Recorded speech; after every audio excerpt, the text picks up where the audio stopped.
I think it's important to create a classroom climate where it's okay to make mistakes.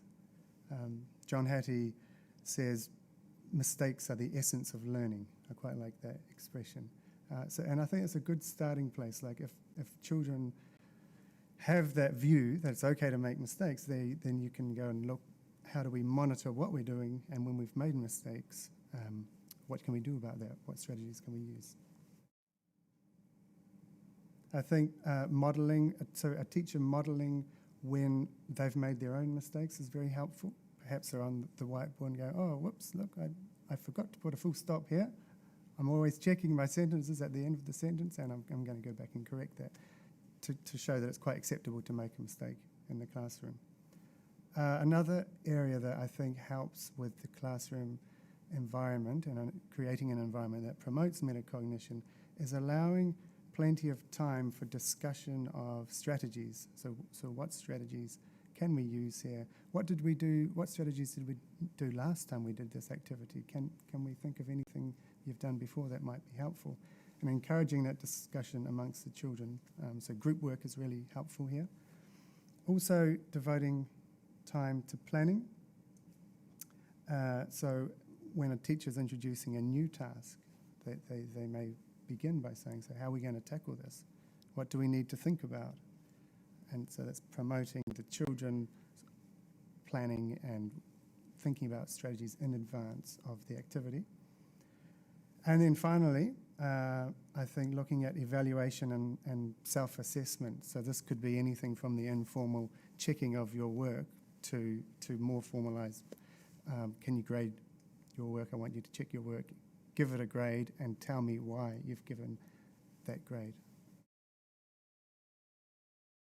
One of the key responsibilities for a teacher is to develop a culture, a supportive culture or a supportive environment in the classroom that allows for metacognitive talk, metacognition to be developed by the students. It enables a classroom without fear of failure in front of the eyes of their peers or the teacher themselves. And it's, again, about modelling. What can a teacher do to actually encourage students to question where they are before the task, during the task, after the task. And as I say, ensuring that if a student fails, that student learns from that failure rather than sees that as a way of stopping the learning. One of the strategies a teacher can adopt is a very sort of simple rule. And I learned this very early in my teaching career. And essentially you have two rules. One is you don't talk when somebody else is talking.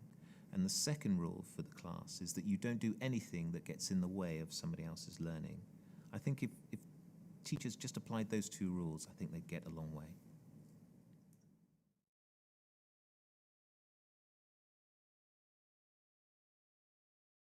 A successful metacognitive classroom is one that looks very much like an interactive classroom.